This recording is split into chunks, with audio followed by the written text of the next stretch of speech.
Good morning students. Chapter 3 का introduction part हो गया था, तीनों मेथड क्लियर हो गए थे। 3.1 क्लियर हो गई थी हमारी, 3.2 हो गई थी। तो आज हम जो करेंगे वो करेंगे 3.3 और 3.4। तो चलिए स्टार्ट करते हैं एक्सरसाइज 3.3। 3.3 में हमारे पास सबसे पहले आता है सब्स्टिट्यूशन मेथड।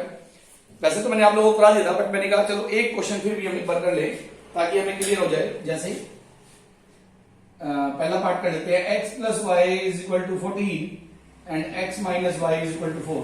इसका एक ही पार्ट कर ले, थोड़ा रिमाइंड आ जाएगा। सब्स्टिट्यूशन में हम क्या करते थे, किसी एक इक्वेशन से वैल्यू निकाल लेते थे। जैसे मैंने यहां से वैल्यू निकाली 4 प्लस वाई, ये इक्वेशन 1, ये इक्वेशन 2 और ये इक्वेशन वैल्यू हमने 3। अब इस वैल्यू को जहां से निकाली है वहां नहीं, उससे दूसरी इक्वेशन में पुट कर दिया।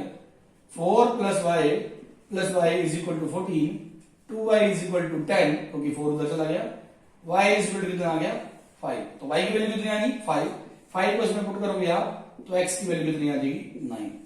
तो x और y की वैल्यू आ गई। कई बार हमें ये भी चेक करना होता है कि हमारा आंसर सही है या गलत है। तो हम क्या करते हैं, जो x और y की वैल्यू आई है वो किसी भी क्वेश्चन में आप पुट कर दो। जैसे मैं अगर फर्स्ट में पुट करता हूं 9 प्लस 5 कितना आ रहा है 14, तो ऑटोमेटिकली ये पार्ट आ जाएगा। और अगर मैं फर्स्ट में पुट करता हूं 9 माइनस 5 कितना आ रहा है 4, तो यहां से भी हम चेक कर सकते हैं कि हमारा आंसर सही है या गलत है। ओके स्टूडेंट्स, तो चलते हैं इस एक्सरसाइज के अगले क्वेश्चंस पे। Question number 2, can I solve 2x plus 3y is equal to 11, 2x minus 4y is equal to minus 24 and hence find the value of m। इसको सॉल्व करो और इसी से m की वैल्यू भी निकाल लो जो कि हमें दे रखी है y is equal to mx plus 3। क्या करना है भाई, हमने इन दोनों को जब सॉल्व करेंगे तो x और y की वैल्यू आएगी। तो x की वैल्यू और y की वैल्यू जब मैं इसमें पुट करूंगा तो मेरी ऑटोमेटिकली m की वैल्यू आ जाएगी। क्लियर होगी बात? तो सॉल्व करते हैं इस वाली इक्वेशन से। 2x is equal to minus 24 plus 4y, x is equal to minus 24 plus 4y upon 2 common निकाल रहा हूं मैं, minus 12 plus 2y upon 2 cancel out हो गया। तो x की वैल्यू आ गई 2y माइनस 12। ये मेरी बन गई इक्वेशन नंबर 3। ये 1 थी, ये 2 थी। क्लियर होगी बात? अब इसको मैं किस में रख रहा हूं, इक्वेशन नंबर 1 में, क्योंकि वैल्यू तो यहां से निकालनी है।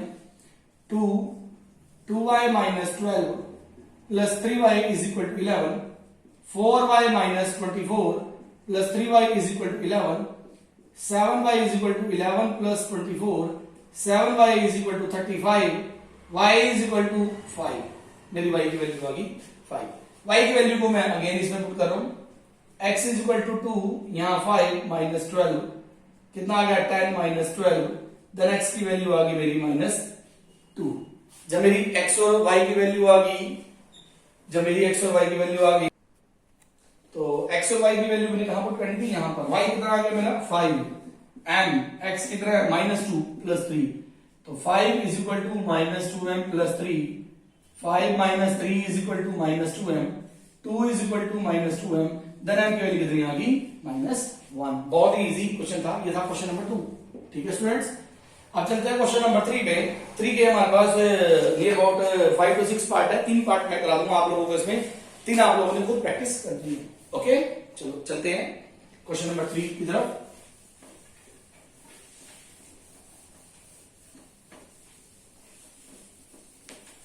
Question number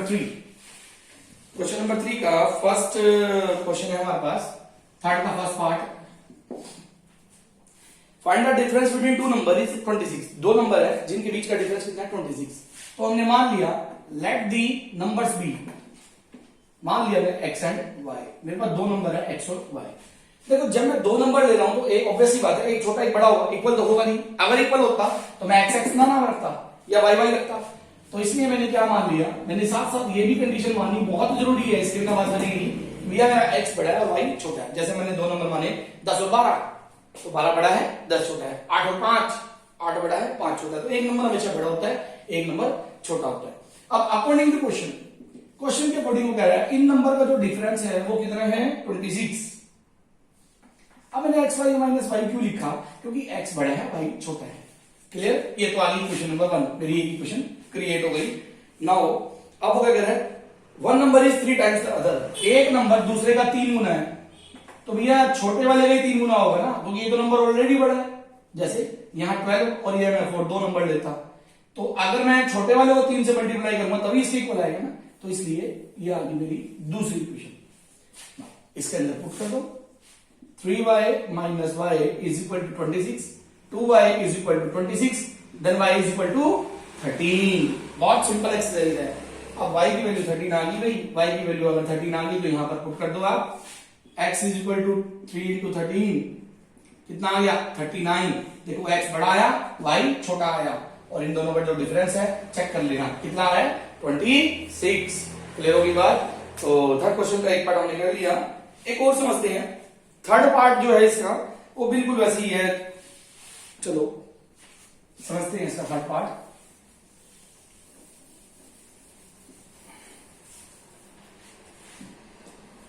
A coach of a cricket team buys 7 bat 6 ball, 3.1 कितना है 7 bat 6 balls, कितने रुपए की 7 bat। Late the cost of one bat की जो कॉस्ट है वो x रुपीज है, ठीक है ना, और 1 बॉल की जो कॉस्ट हमने ले ली वो ले ली y रुपीज। ये हमने 3.1 में भी किया था, let the cost of one bat. Now according to question, bat कितने है उसके बाद 7 बैट, और बॉल कितनी है 6 बॉल, कितने रुपीज की है 3800 रुपीज की। Equation number 1। इसी तरह 3 बैट, दूसरी क्वेश्चन के अकॉर्डिंग 3 बैट और 5 बॉल्स कितने की हैं 1750। ये दूसरी क्वेश्चन आ गई। अब आप इन दोनों को सॉल्व कर सकते हैं सब्स्टिट्यूशन मेथड से। क्लियर। तो यहां से x की वैल्यू निकाल के इसके अंदर पुट कर दो। सब्स्टिट्यूशन मेथड आप लोगों को आई गया। मैं कोशिश करूंगा थर्ड क्वेश्चन के आप लोगों को थोड़े थोड़े हिंट देते चले। क्लियर। चलो ये था थर्ड पार्ट। एक और करते हैं, इसका करते हैं फिफ्थ पार्ट।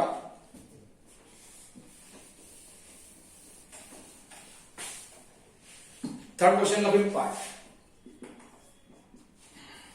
कह रहा है अ फ्रैक्शन बिकेम 9/11। ये आ गया फ्रैक्शन वाले क्वेश्चन। जब भी कभी फ्रैक्शन वाला क्वेश्चन आए तो फटाक से एक लाइन लिखनी है, let the fraction be x by y। हमने मान लिया कि फ्रैक्शन क्या है x और y। ये वाला जो होता है ये न्यूमरेटर होता है, ये डिनोमिनेटर। अब वो कह रहा है आप एक फ्रैक्शन अकॉर्डिंग टू क्वेश्चन, सीधा अकॉर्डिंग टू क्वेश्चन, क्या एक फ्रैक्शन, ये फ्रैक्शन 9/11 हो जाएगा इफ, अगर 2 added to both numerator and denominator, अगर हम दोनों में ही 2 ऐड कर दें, cross multiply 11x plus 22 9y plus 18, 11x minus 9y is equal to -4। 22 तो चला गया, ये बन गई इक्वेशन नंबर 1। बहुत simple. Let the fraction be x by y। एक फ्रैक्शन क्या है हमारा x by y। एक फ्रैक्शन 9/11 हो जाएगा अगर 2 ऐड कर दे दोनों में। अब now according to second question, second condition के अकॉर्डिंग क्या कह रहा है वो, इफ 3 एडेड टू बोथ, अगर हम इस दोनों में 3 ऐड कर दें, if 3 added to both numerator and denominator, the fraction became 5/6। Fraction हमारा क्या हो जाएगा 5/6। Cross multiply 6x plus 18 is equal to 5/15। 6x minus 5 is equal to -3। ये मेरी बन गई इक्वेशन नंबर 2। अब इन दोनों इक्वेशंस को सॉल्व करो।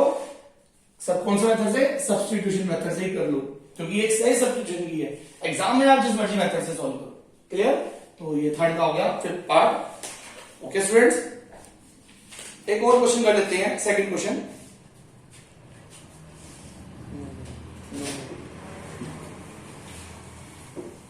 थर्ड क्वेश्चन भी हम कर लेते हैं, थर्ड क्वेश्चन का सेकंड पार्ट, शायद उसमें भी बच्चों को थोड़ी सी कंफ्यूजन आए। The larger angle supplementary angle. Supplementary angle कौन से होते हैं, जिन दोनों एंगल का सम 180 डिग्री होता है, that is called supplementary angles. ठीक है। तो हमने इस क्वेश्चन में क्या करना है, हमने इसमें किया one angle be X and its supplementary angle is Y. Let one angle be X and its supplementary angle, क्या मान लिया हमने, बी वाई। एक एंगल हमने एक्स मान लिया और उसका सप्लीमेंट्री एंगल वाई मान लिया, और साथ में ये भी माना कि एक्स जो है मेरा वाई से बड़ा है, एक्स जो है मेरा वाई से बड़ा है। तो पहली कंडीशन क्या है, ये दोनों कौन से सप्लीमेंट्री एंगल्स है। Condition number 1 according to question